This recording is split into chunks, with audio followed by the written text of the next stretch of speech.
tuwah biasa tiang Jawa ngarani iki enten tradisi sadranan. Sepindah niku neruske utawi nguri-uri budaya ingkang sampun lumampah wonten mriki. Sadranan itu secara etimologi bahasa berasal dari kata serada. Serada itu adalah keyakinan.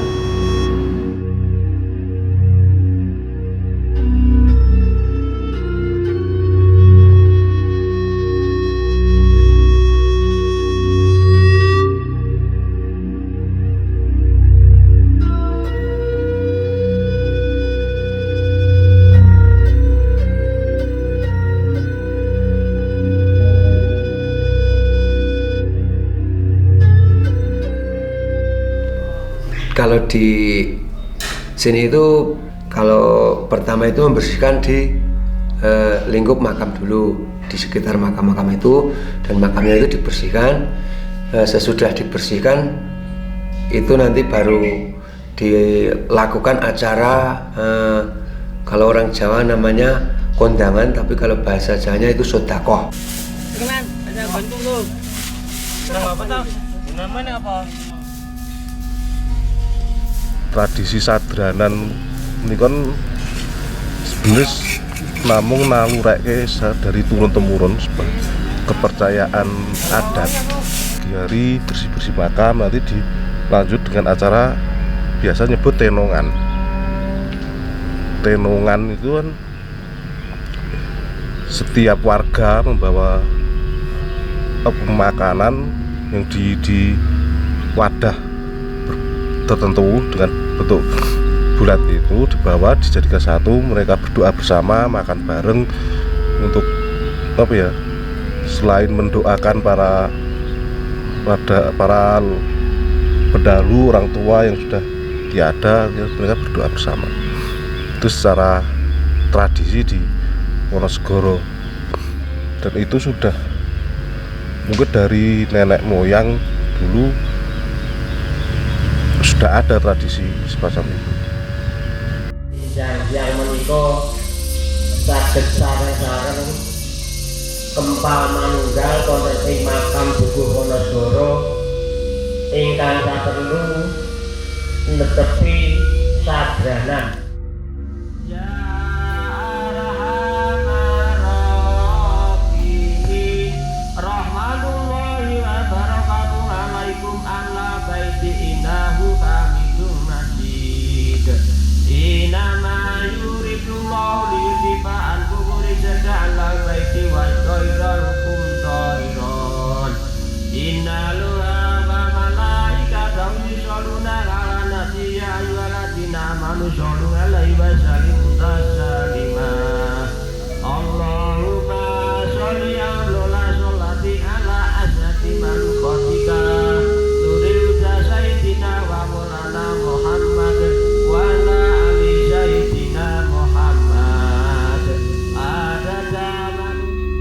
Pada asal muasalnya itu sadranan memang ada sebuah fase pembentukannya awal muasal.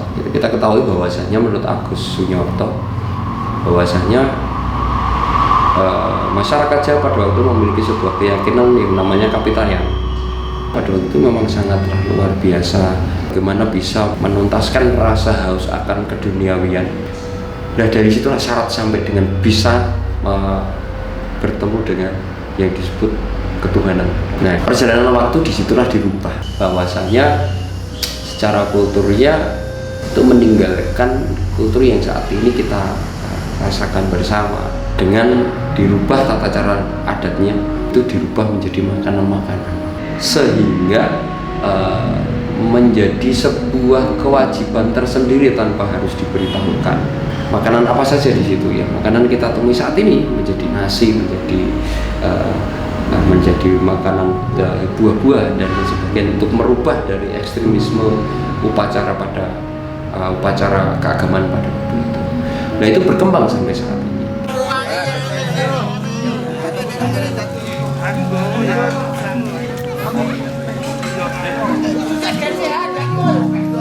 Ya kalau manfaatnya mengadakan sadranan itu bisa mengeratkan antara sanak saudara dan teman-teman yang baik dari yang jauh maupun dekat itu bisa lebih erat karena kalau musim Sadran ini bisa bersilaturahmi ke masing-masing rumah dan tetangga sekampung misal di sini begitu Mas.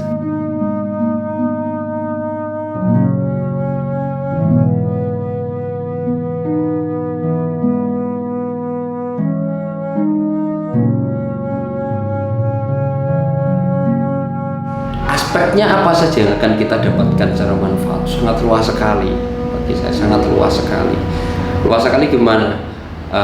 Saya mengatakan sangat luas yaitu adanya Sadran itu secara pariwisata sangat luas, menjadi potensi wisata yang luar biasa sekali. Bagaimana itu menjadi panggilan tersendiri bagi anggota keluarga yang itu notabene banyak yang merantau dan sebagainya, menjadi sebuah alasan untuk pulang. Ini secara kebiasaan malah orang-orang di daerah Boyolali bagian selatan yang apalagi di daerah pegunungan itu menjadi sebuah magnet tersendiri gitu. Karena di situ ada kepentingan khusus semacam dikatakan ada syarat untuk itu, yaitu sebelumnya ada besik membersihkan makam. Setelah besik berdoa bersama di situ. Saat berdoa bersama ada yang namanya nyadran. Ini akan berbeda-beda tata caranya, tapi hampir tidak jauh dari itu. Nah, untuk pandangan sebagai sebuah potensi daya tarik warga masyarakat yang luar daerah itu menjadi hal yang unik yang tidak mereka temukan gitu, dan akhirnya menyebar. Dan nyadran ini menjadi peristiwa yang bukan hanya sekedar menziarahi tempat tertentu, anggaplah itu makam, tetapi dengan mendatanginya maka koneksi kita terhadap masa lalu kita itu terbangun. Di mana kita dilahirkan, oleh siapa kita dilahirkan, dan bagaimana kita ada di situ, semua terbangun lewat peristiwa nyadran ini. Dengan mendatangi makam leluhur kita mencoba untuk merenungi dari mana kita berasal, dari mana kita dilahirkan, oleh siapa kita dilahirkan, atau oleh siapa kita dibentuk pada hari ini. Dengan membuat makam mereka menjadi bersih, menunjukkan bagaimana pengabdian kita kepada leluhur. Jadi kalau hari ini pengabdian itu tidak hanya sebatas tentang bagaimana memperlakukan secara baik orang tua kita, tetapi juga memperlakukan secara baik leluhur kita lewat apa? Kebersihan makam. Dari situlah kemudian kita bisa mendoakan mereka agar mendapatkan tempat yang layak di sisinya. Jadi peristiwa nyadran itu bukan hanya peristiwa mendatangi makam, membersihkan makam, tapi juga menjadi detoksinasi. Bahwa setelah kita mendoakan, setelah kita berdoa, maka kita ada sesuatu yang di-charge, ada sesuatu yang diisi ulang dalam tubuh kita. Ketika kita kembali dari peristiwa itu, maka kita akan menjadi lebih bersemangat, kita akan lebih mengerti tentang siapa kita, dari mana kita berasal. Dan peristiwa mengingat tentang masa lalu itu setidaknya merawat kita di hari ini untuk tetap paling tidak menjadi tentang siapa diri kita, dari mana kita berasal, untuk tidak keluar dari batas-batas itu. Dan oleh karena itulah kemudian peristiwa ini meruat diri kita untuk menjadi pribadi yang terus semakin baik ke depannya. Jadi peristiwa nyadran itu bukan hanya sekedar peristiwa kultural dengan mendatangi makam atau tempat-tempat tertentu, tapi lebih kompleks dari itu, tentang peristiwa mengingat, tentang peristiwa merawat, dan peristiwa meruat diri kita. Semua tergabung dalam apa yang disebut sebagai nyadran. Apa yang diajarkan di situ? Yang diajarkan adalah sodakoh sebenarnya. Kita bersodakoh bersama-sama, kita di situ kita tidak lepas dari sebuah, ketika kita bersedekah diajarkan bahwasanya manusia itu tidak bisa berdiri sendiri. Kita harus minimal di situ kita bisa merasakan makan bersama yang dengan tetangga yang biasanya dalam kehidupan sehari-hari itu ada sebuah gesekan dan sebagainya, itu bisa diselesaikan dalam kita ngobrol bareng, makan bareng dalam sebuah prosesi acara-acara yang disebutkan tadi, nyadran, kenduran, apa itu besik. Nah disitulah nilai-nilai gotong royong dimunculkan yang kita bisa dapatkan.